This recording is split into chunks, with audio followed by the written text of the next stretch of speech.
So there's a tremendous amount of controversy between medical cannabis and its use for older adults. Nanaimo Family Life has chosen to actually educate our community on what that means. Jane Vinet is our project manager, and she's going to tell us a little bit about the upcoming conference. Thanks, Hi, Jane. Hi, Kathy. Thank you. So we're here today promoting an upcoming conference on medical cannabis for older adults. And the reason we chose to do this is because when cannabis was legalized last October, we were hearing a lot of older adults talking about the benefits or that the fact that they were using it.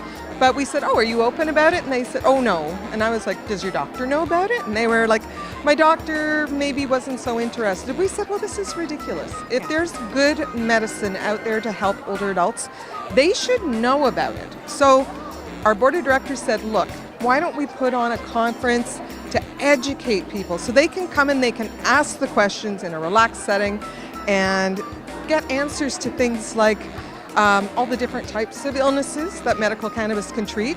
Legal around, hey, can I drive if I use medical cannabis? How about transporting it?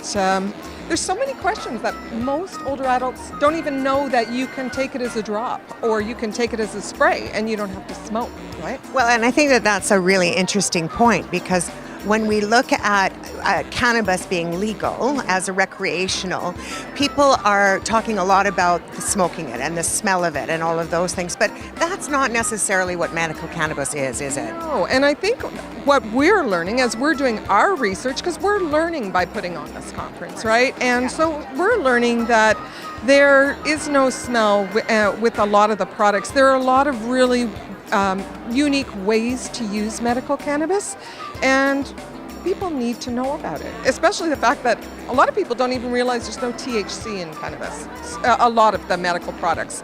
Then, of course, we also will have people with lived experience talking. We have a retired RCMP officer who was wounded on duty. We have someone with MS. We have a representative from the Arthritis Society. So all the different areas and ways people are using medical cannabis, but we don't talk about it a whole lot. Older adults are becoming one of the largest demographics for medical cannabis, right? Yes, they certainly are. The research is showing that they are the fastest growing users of medical cannabis in the country. One of the problems that they're still facing is access. How do I talk? What if my doctor says I don't do that? Well, then maybe I am interested in learning about it because I have rheumatoid arthritis. So where do I go? So we're going to have professionals there who will be talking about access to product.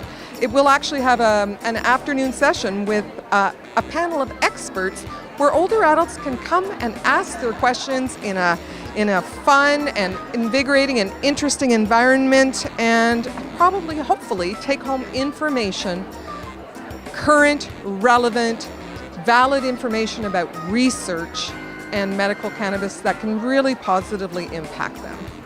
So we are neither supporting nor negating. Our job is, and our role is merely to educate our community on the benefits or potential uses of medical cannabis. Isn't that right? Exactly. This is strictly an educational workshop forum.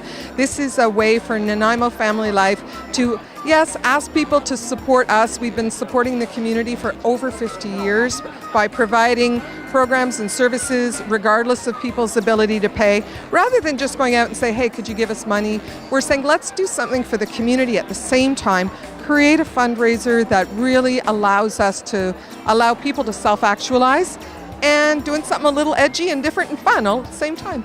Now that you've been working on this so hard, what's your takeaway? Well, I've certainly learned a lot. I didn't know any of this before I started doing the research. I know that I have met some incredible people who've told me life-changing stories about how this can totally help them to live their best life. Yep, it's not for everybody. Maybe 60-70% of the people who try it have the positive effects.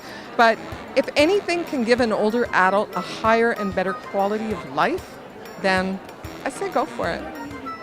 I'm with you on that. I think we need to go for it, and I think we need to really work together to make sure that the seniors in our community are getting the right information on time. Absolutely. Thanks so much, Jane. All right, Kathy. Okay. Bye.